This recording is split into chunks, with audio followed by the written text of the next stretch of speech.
Hi, everyone. Marc Chasserot again. Really excited to welcome Beth Porter from Green America, who's going to be keynoting Atmosphere America this year.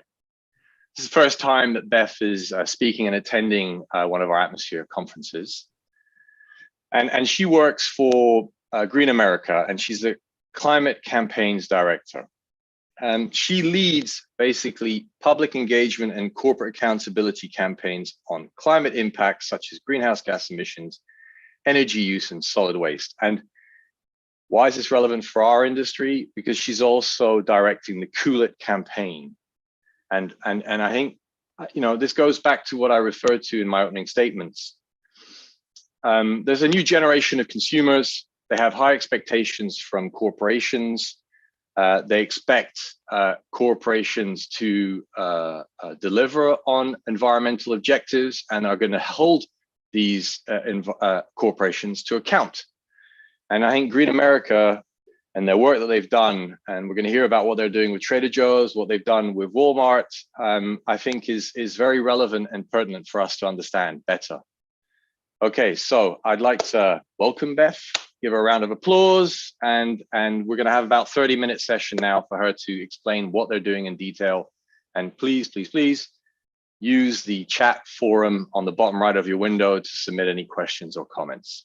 Thank you very much, and over to you, Beth. Thank you so much, Marc. I will share my screen real briefly. Okay.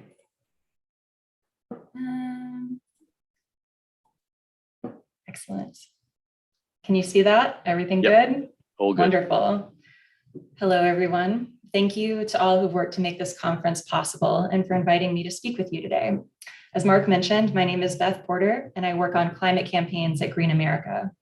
I'm glad to be here to share our work with you to increase public awareness of refrigerants as a climate issue and push for corporate change. Green America is a national green economy nonprofit based in Washington, D.C. We work to advance solutions in the key areas of climate change, labor justice, healthy and regenerative food systems, and socially responsible investing and finance. We work in 3 key hubs to advocate for change. Our consumer and education and mobilization team engages with the public to raise awareness on issues and harness collective pressure to hold companies accountable for their impacts, as Marc was just speaking to. Our Green Business Network supports a network of small, innovative, sustainable, and socially responsible businesses across the country. And our Center for Sustainability Solutions coordinates working groups and networks to scale up sustainable practices to change supply chains. The work I'll be sharing today is part of our public engagement and corporate accountability effort. It's our campaign called Cool It, which urges companies to address their refrigerant emissions that contribute to the climate crisis. First, I want to frame this work and the urgency to eliminate emissions that are driving this crisis with quotes from the Intergovernmental Panel on Climate Change from the report published earlier this year. It is unequivocal that human influence has warmed the atmosphere, ocean, and land. Climate change is already affecting every inhabited region across the globe, with human influence contributing to many observed changes in weather and climate extremes. Projected changes and extremes are larger in frequency and intensity with every additional increment of global warming. And global warming of 1.5 and 2 degrees Celsius will be exceeded during the 21st century unless deep reductions in CO2 and other greenhouse gas emissions occur. It's abundantly clear that global temperatures are increasing. And with that, we've seen an increase to the intensity of hurricanes, storms, flooding, as well as heat waves.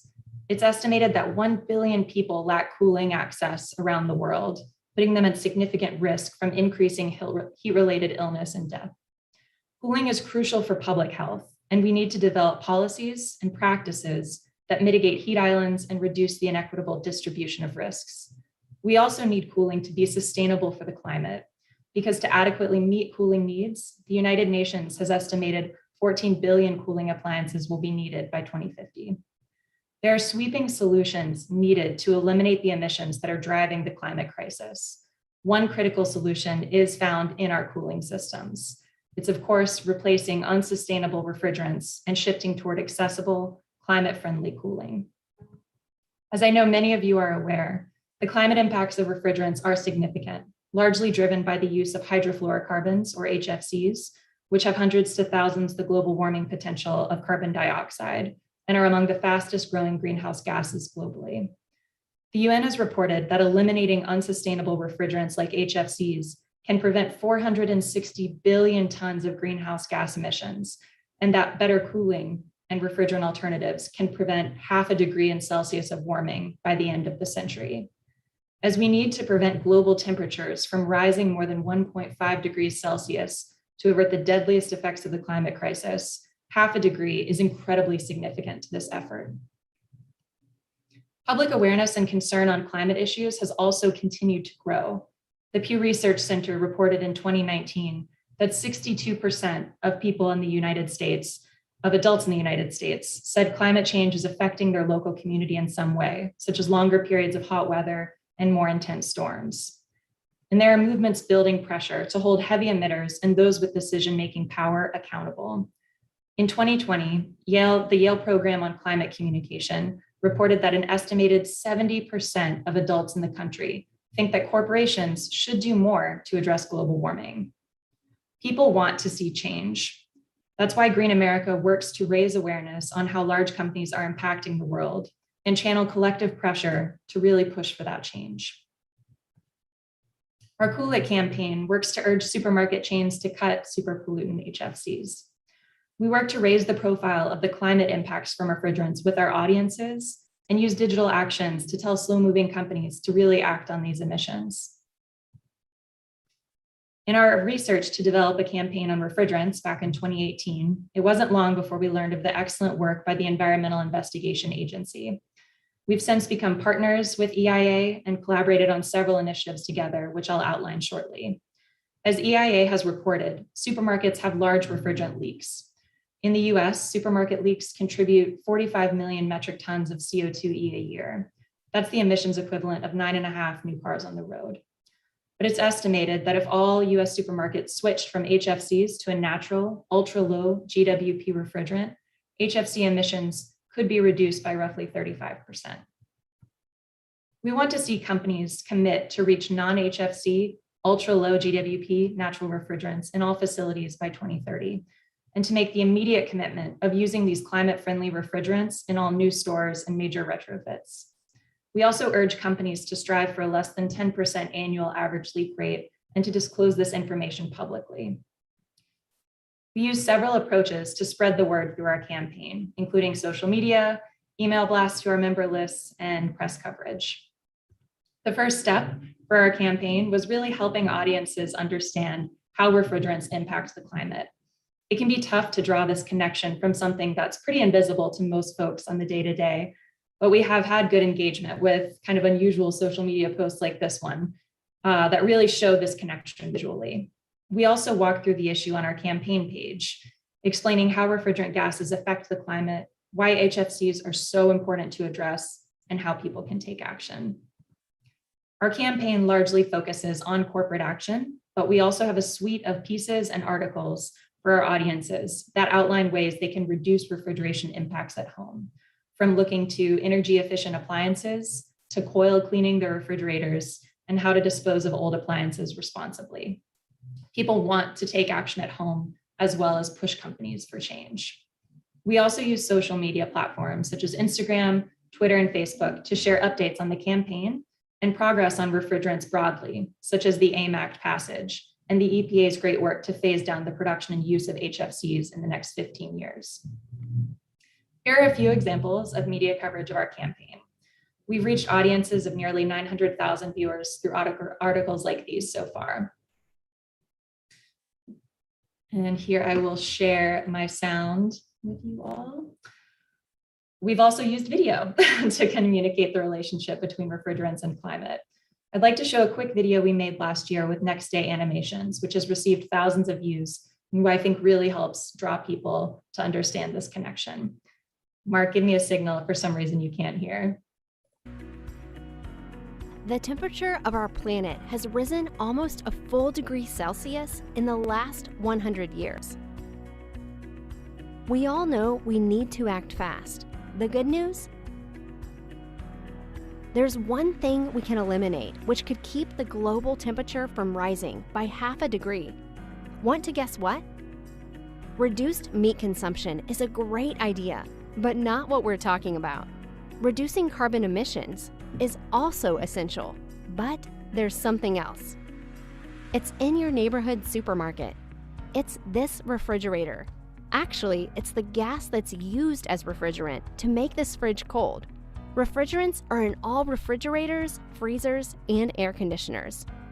So what's the problem? The substances most often used as refrigerants are called hydrofluorocarbons, or HFCs. And to put it bluntly, HFCs are really, really bad for the climate.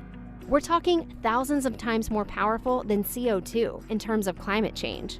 And even worse, HFCs leak out of refrigeration systems that aren't well maintained. A typical supermarket could leak a quarter of its refrigerant every year due to faulty systems. And if a broken system isn't fixed or disposed of in a responsible way, those HFCs can all be released. HFCs from refrigerators are one of the most dangerous contributors to our climate crisis, and why we can't ignore HFCs, even as we reduce our carbon emissions. So, what do we do about it? Safer, smarter refrigeration systems exist, but stores won't change without pressure from customers like you. So join us today in holding companies accountable.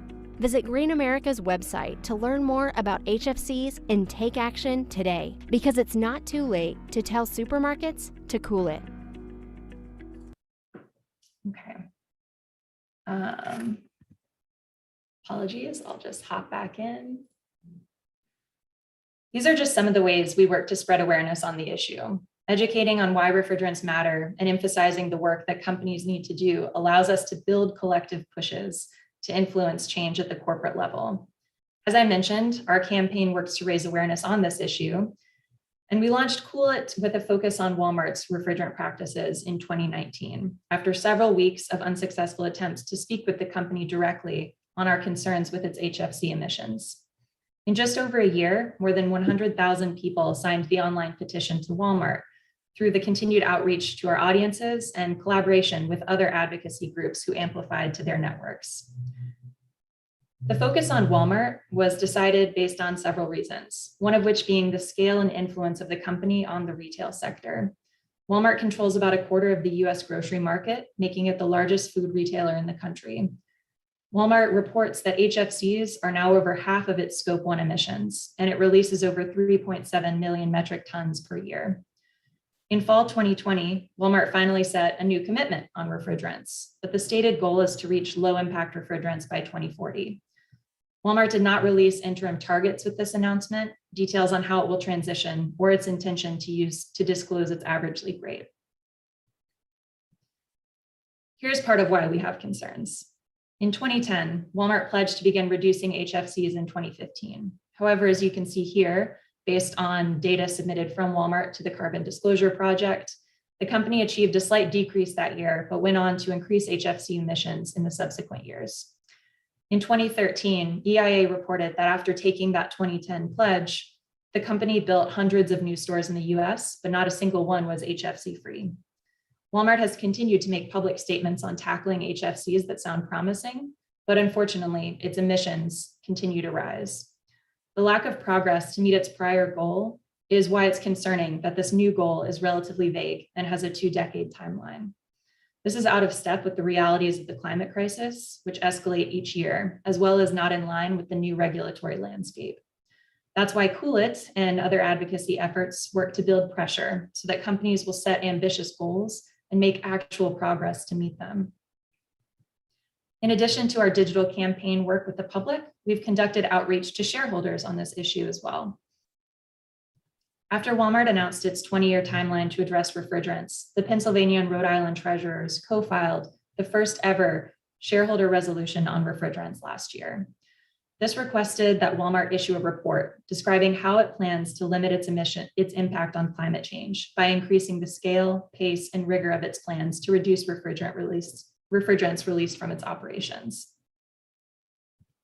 Green America developed an investor brief with EIA, which provided a detailed outline for investors on Walmart's history with refrigerant emissions, as well as what we see are the financial risks for inaction on this issue. You can find the full version of this brief at the URL listed on the slide. We worked with colleagues at Ceres to disseminate the brief to hundreds of investors, posted this brief to the Securities and Exchange Commission's or SEC database, and shared the action on all of our channels, encouraging shareholders to vote for the resolution. You can read more details on these areas in our investor brief, but the financial risks are broken down by market risks posed by competitors like Aldi and Target, which have adopted HFC-free systems in stores. This includes meeting climate goals, as well as receiving benefits of HFC-free systems, such as increased energy efficiency. Additionally, companies that reduce leaks curb the cost of lost refrigerant. For example, assuming Walmart has roughly a 15% leak rate, Walmart's US stores alone could be losing $15 million a year from refrigerant leaks. And this doesn't even include the increased energy costs from poor performance of leaking systems. Another financial risk we discuss in the brief is the changing regulatory landscape. This includes the crucial passage of the AIM Act and the EPA's important work to phase down HFC use by 85% in the next 15 years, which will likely increase costs to HFCs as the substance is phased down. I believe agency experts will be discussing this in greater detail in the upcoming panels today, and look forward to those discussions. And lastly, we outline the reputational risks in our brief. As the issue gains attention by advocacy organizations, consumers, and the media, we emphasize that inaction on HFCs undermines company statements and goals on climate change. The shareholder resolution received just over 5.5% of investor support, which means it surpassed a key threshold to be able to be reintroduced for another year and successfully reached several investors on a new issue for their audiences. Walmart had advised its investors to vote against this and other shareholder resolutions, none of which managed to receive the majority of the vote. Since then, Walmart representatives have signaled publicly the company's intent to use ultra-low GWP systems in new stores. However, we need to see a more formal statement from Walmart on this with greater detail before acknowledging this as a step forward. We've also expanded our campaign focus to include Trader Joe's, a company that does not meet the basic practice of reporting its emissions or even issue a sustainability report. We know that Trader Joe's entered a settlement with the EPA and DOJ in 2016 for failing to perform leak repair and record keeping required under the Clean Air Act for refrigeration in its stores. And the company is also found to be using ozone depleting substances in stores at the time. As part of the settlement, Trader Joe's was tasked to reduce its emissions, create a better process to repair leaks, and to use non-ozone depleting refrigerant with a low GOP, as well as conduct a pilot program of using ultra-low GWP in several stores. But Trader Joe's lack of transparency in reporting makes it difficult to assess the company's current level of refrigerant emissions. This history and lack of disclosure led to the EIA giving TJ's the lowest score on their climate-friendly supermarket scorecard last year. The lack of available information is why Green America has recently teamed up with EIA to crowdsource photos of refrigerant labels at Trader Joe's stores. We're asking people to visit their local Trader Joe's, take a quick picture of the refrigerant label from the front-facing refrigerated area and email it in to us. This will allow us to get a sense of what refrigerants are being used in different stores, get a greater sense of Trader Joe's progress on the issue. And as people email in photos, we can add them to the supermarket map. You can see here EIA's supermarket map, which lists stores, not just Trader Joe's, that have been submitted. And you can see that they're broken down based on being HFC free or part of the EPA's Green Chill Platinum list, if they have a hybrid system with some low GWP refrigerants in use, or if HFCs are the only observed refrigerants used in the stores. We've also included in this map a way for people to ask for an HFC-free store near them, which is directed to companies with some climate-friendly stores to really encourage them to build on that progress. Last year, we also included a way for people to send notes of thanks to supermarkets doing good work on this issue. We want to applaud the positive changes being made, and companies that are taking steps to improve and reduce refrigerant emissions, while continuing to urge other companies who have shown less progress to improve. In closing, I want to express appreciation for the innovation that has been done by this industry to provide natural climate-friendly refrigerants that companies can adopt to curb harmful emissions from these systems. It's our hope that our work to raise public awareness on this issue and urge companies to move forward will help advance the shift from harmful HFCs to natural refrigerants. I thank you for your work and for your time today, and look forward to learning from all the experts who will be speaking on their work throughout the Atmosphere Conference. Please check out our campaign page at coolitforclimate.org, and please email me anytime at my contact information listed here to connect on this issue or any of Green America's work. Thank you all so much for your time.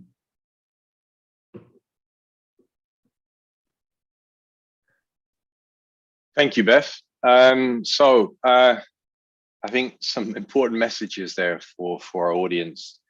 I see that we have about 9 minutes, so we've got plenty of time for Q&A. Normally there's always a 20-second time lag, so we're going to start getting questions. I can see there's already 2. So one is a comment.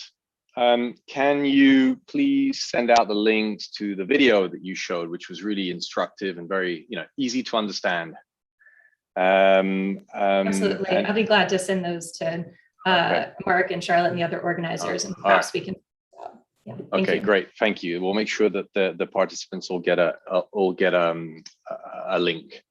And then one question that we just came through now is, do you know or can you estimate how much HFCs contribute to global CO2 emissions?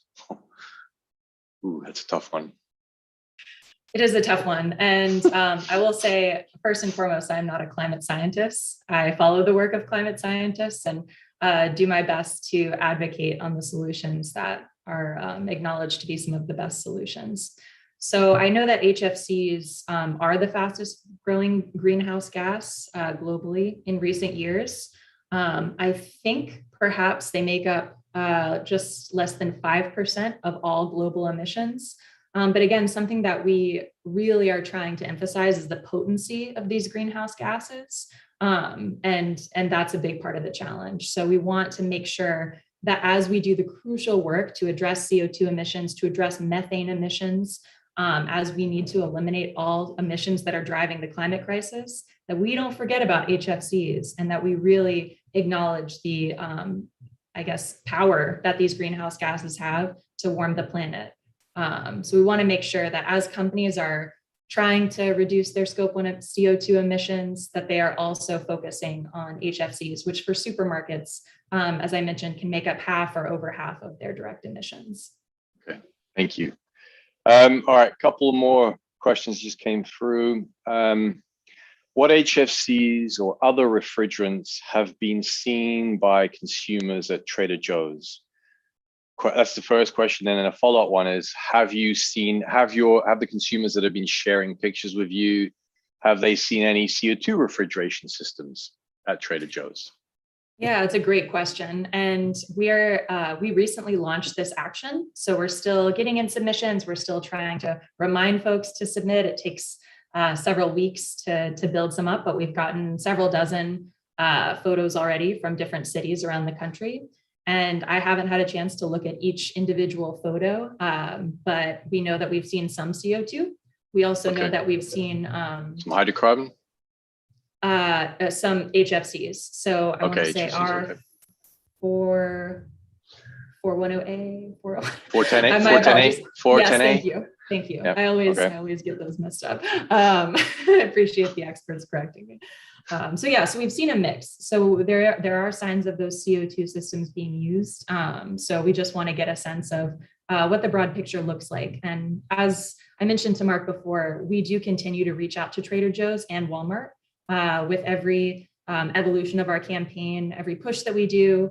We try to reach out to really have a dialogue. We want to talk directly with the companies to try to understand what barriers they may have faced from tackling this issue, so that we have a way to try to help them move forward and encourage them to move forward on this. So we continue to hope that Trader Joe's would be willing to speak with us directly and share the work that they're doing. But until that happens, we are crowdsourcing this information to try to get a sense of what kind of the lay of the land is for Trader Joe's across the country. Okay.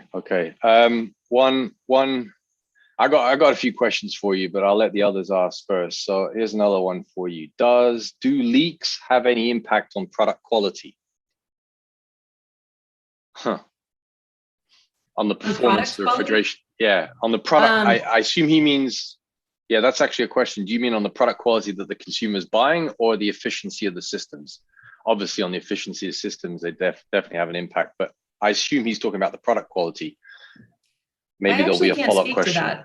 I think that's an interesting question. It's not something I've come across, but I would be glad to look into that and the reports that I've seen and speak with technical expert colleagues who might have more information. The obvious answer is yes, they would definitely have an impact on the product quality over time.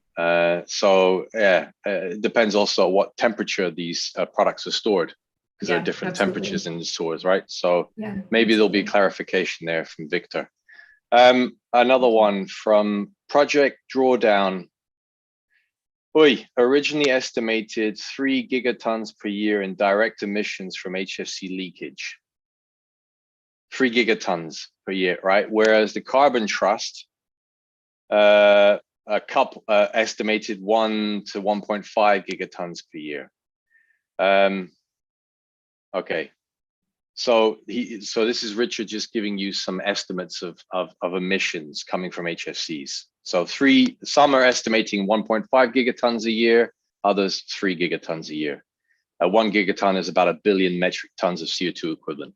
So that's just an answer for you there. Thank you, Richard. I should note, just per Richard's comment, and my apologies for neglecting to mention this in the slides, but Project Drawdown was really instrumental in helping us understand the impact of refrigerants on the climate with the publication of their book Drawdown. I believe they're working to continue to update that. They have a lot of great information on their website.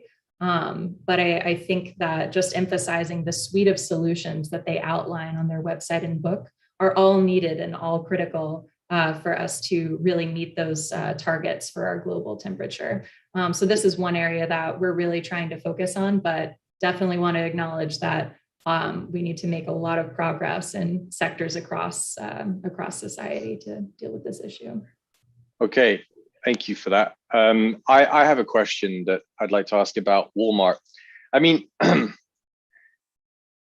At Atmosphere, over the last decade, Atmosphere America, we've had many progressive end users. You mentioned Target, you mentioned Aldi, they've all spoken at our Atmosphere. They showcase their best practice. So we've got lots of good examples of American corporations or international corporations that have a big operation in the US that are active with natural refrigerants.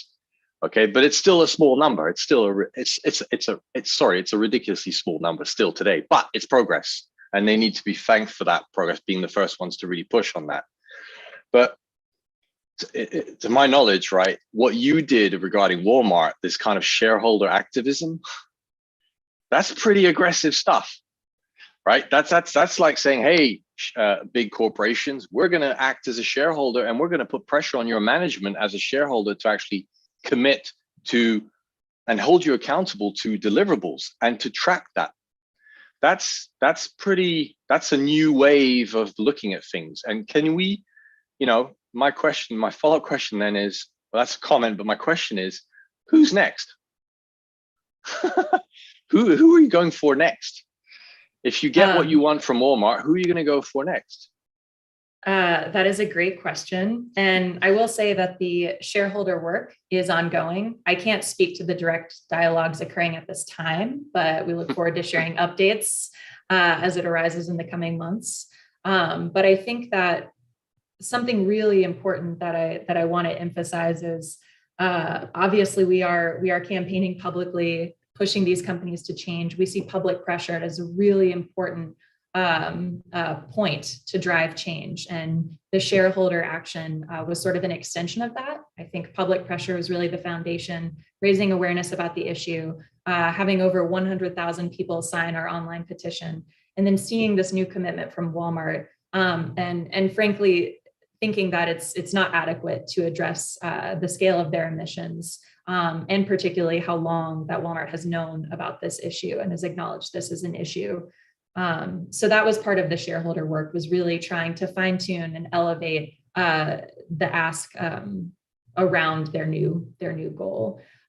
So yeah, I think there are a lot of companies that can make significant improvements, and I look forward to sharing those updates as our campaign evolves with folks on social media. And if they'd like to follow our campaign homepage, we'll be sharing that. But for right now, our campaign is focusing on Walmart and Trader Joe's. All right, thank you, Beth. Unfortunately, we've run out of time, and we do, with the Zoom world that we live in, we kind of have to be cut off in literally 5 seconds. So I want to thank you. I want to thank you for stepping up and being our keynote. Really interesting, and I believe you'll be involved in the industry going forward. So we'll welcome you back at future atmospheres. Thank you very much.